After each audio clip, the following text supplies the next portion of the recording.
This is 1993-94 Annual Recurrent Dangerous Goods Familiarization Training, presented by Northwest Airlines.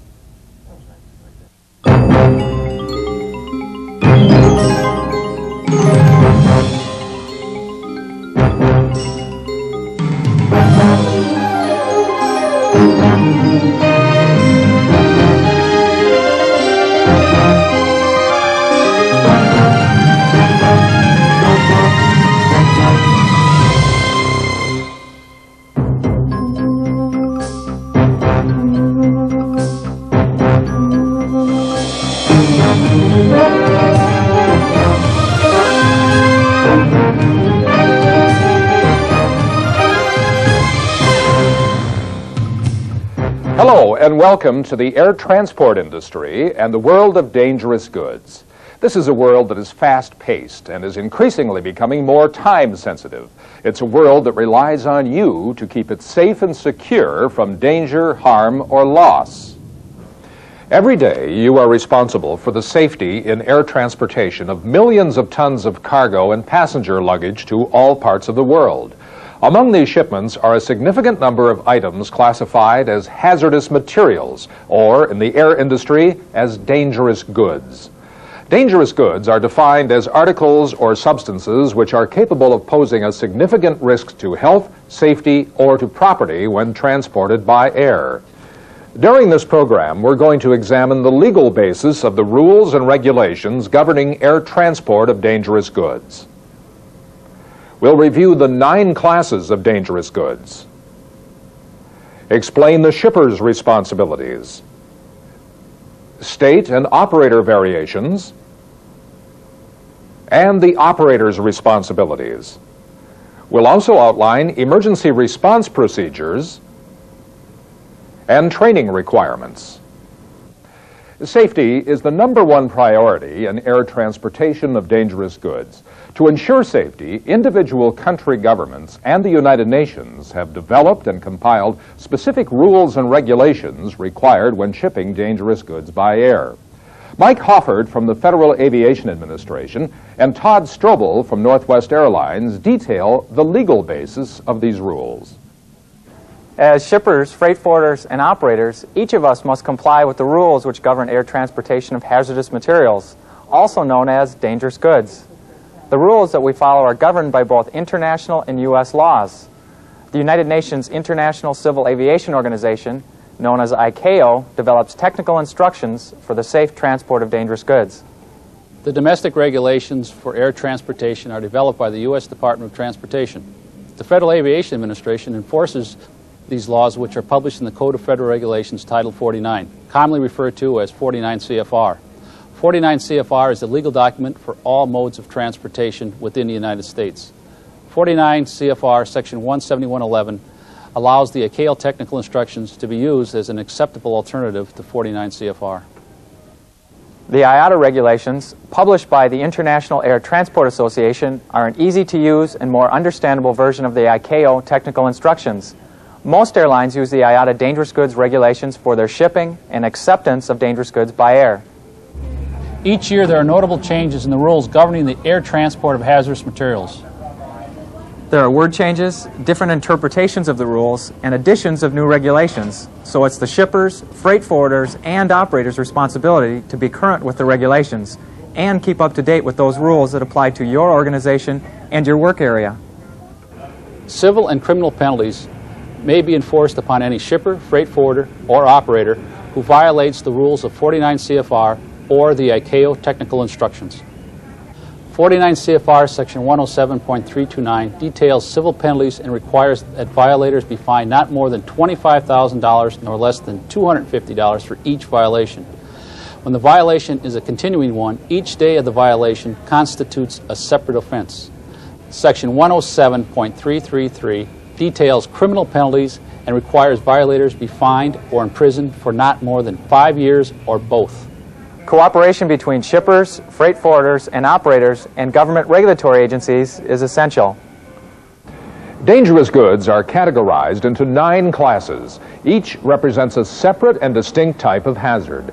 Some classes are further subdivided into divisions due to the wide scope of the class. Let's review the 9 classes of dangerous goods and their corresponding hazard labels. Pay special attention as we demonstrate just some of the dangers involved in each of the classes. Class 1, explosives.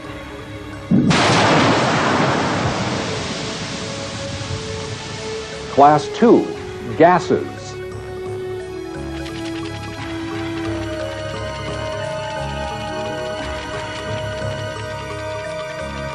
Class 3, flammable liquids.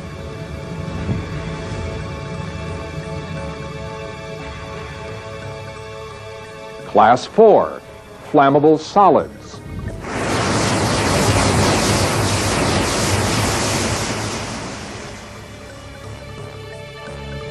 Class 5, oxidizing substances and organic peroxides.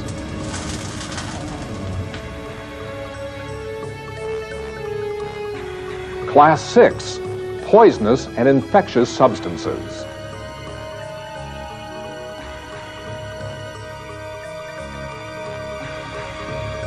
Class 7, radioactive materials.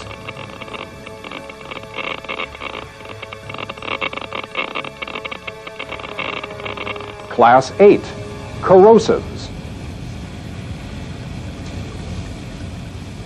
And Class 9, miscellaneous dangerous goods, which encompasses anything not covered in classes 1 through 8.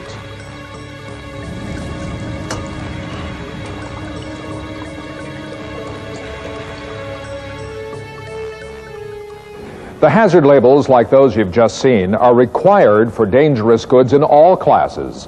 Applying labels to dangerous goods packages is one of the 6 responsibilities required of the shipper. The shipper must identify, classify, pack, mark, label, and document the shipment. The shipper must comply fully with all 6 of these responsibilities. Identification involves first ensuring that the articles or substances are not prohibited from air transport. The dangerous good must be identified correctly and completely. To classify a dangerous good, the shipper must determine under which of the 9 classes it falls and if there are any subsidiary hazards. When packing a dangerous good, the shipper must comply with all the specified regulations. Packaging instructions include special packing requirements, such as absorbent material, cushioning material, or leak-proof liners. Once the shipment is properly packed and sealed, it must be marked. Marking includes printed or handwritten text and numbers of the proper shipping name, as given in the Dangerous Goods Manual. Marking also includes the shipper's name and address and the consignee's name and address. Labeling includes use of the hazard label, which corresponds to the shipment's class or division number. Handling labels, which are required either alone or in addition to hazard labels for some dangerous goods, must also be affixed according to regulations. Documentation is the final shipper responsibility. Documentation consists of completion of a standard air waybill and completion of a shipper's declaration for dangerous goods. The shipper's declaration is the primary document the air carrier uses to check the dangerous goods shipment. The shipper plays a critical role in the safe transportation of dangerous goods. The shipper must be knowledgeable of and practice all appropriate rules and regulations. The shipper must also be aware of and conform to applicable state and operator variations. Individual states, in this case meaning countries and individual air carriers, establish their own variations to be more restrictive than what is allowed by the dangerous goods regulations. The variations are detailed in the regulations manual. For instance, Northwest Airlines operator variation states, Division 6.1, poisonous toxic substances of packing groups 1 and 2 will only be carried on Northwest's all-cargo aircraft. Division 6.1, poisonous toxic substances of packing group 3, can be carried on passenger or all-cargo aircraft. However, any substance bearing a toxic gas label of Division 2.3 will not be accepted for carriage.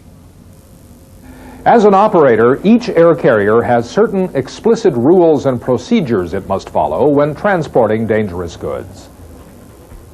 In transporting dangerous goods, the operator must comply with the requirements for acceptance, storage and transfer, loading, inspection, and provision of information.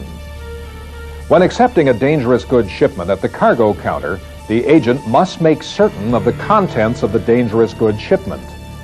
The agent must also ensure the attending paperwork is properly and completely filled out, and that the shipment is correctly marked and labeled. The accepting agent is also responsible for filling out the air carrier's airway bill, for filling out the notification to pilot in command form, and for attaching all necessary paperwork.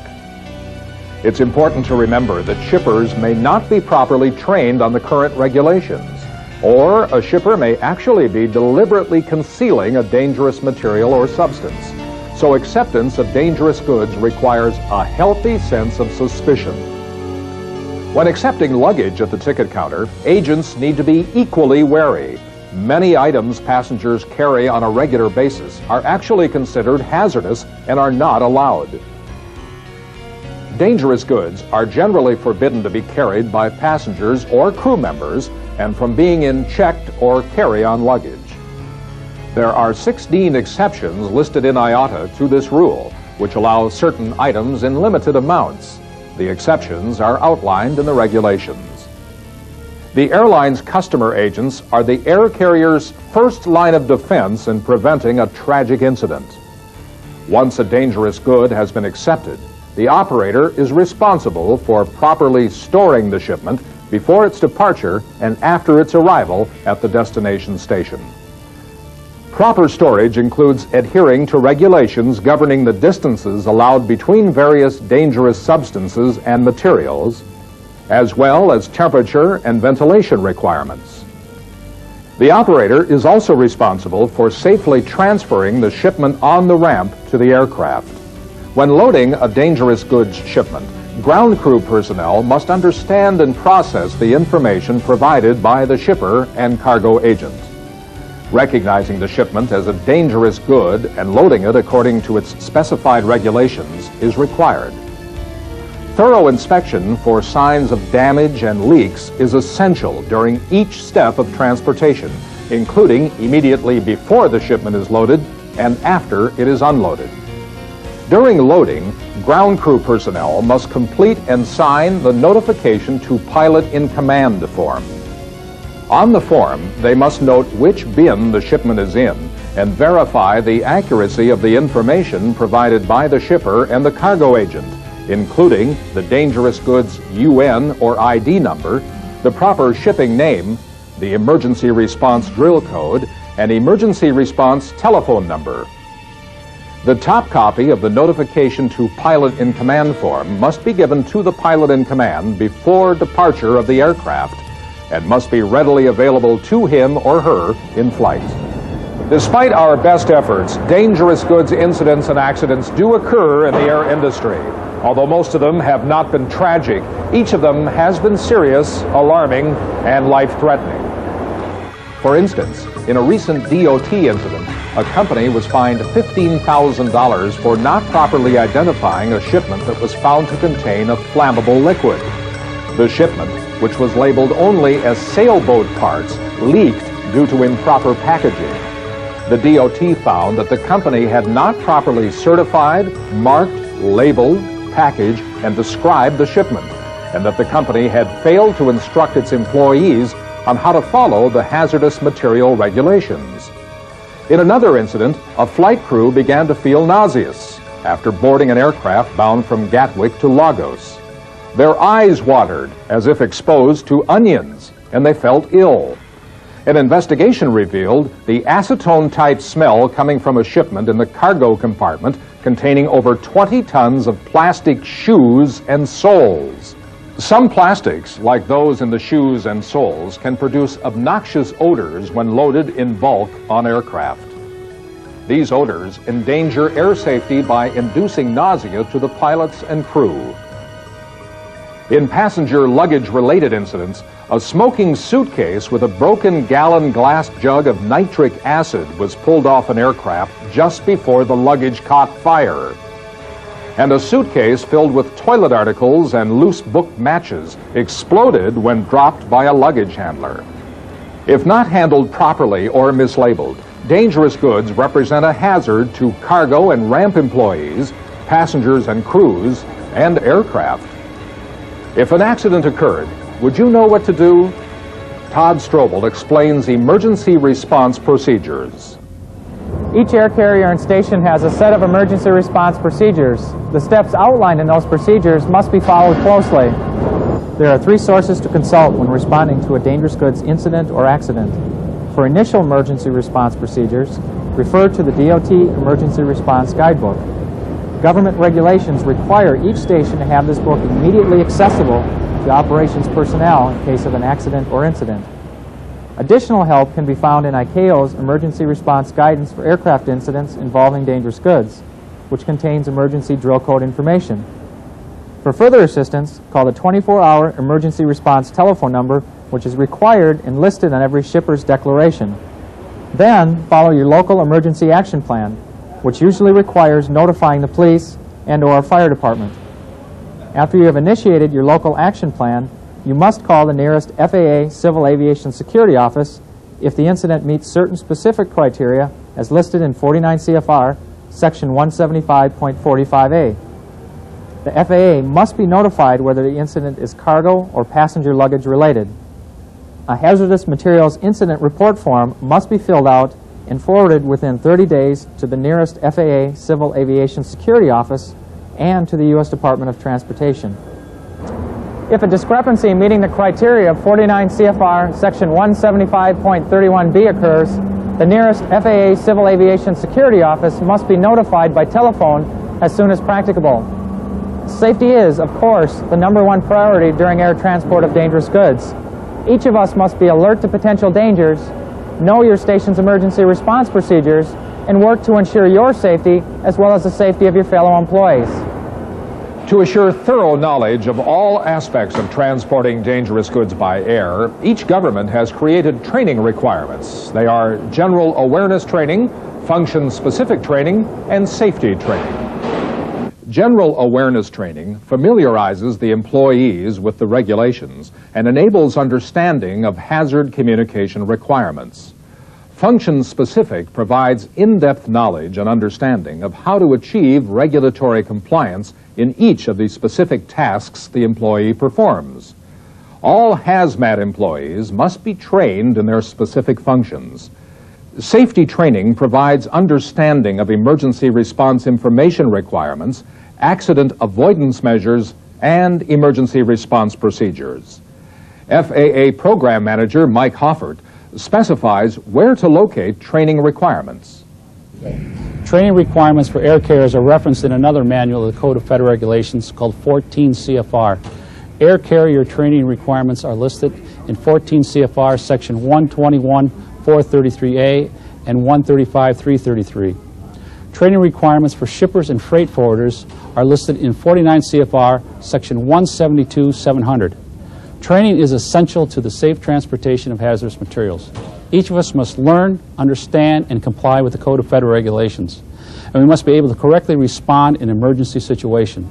Safety is the #1 priority.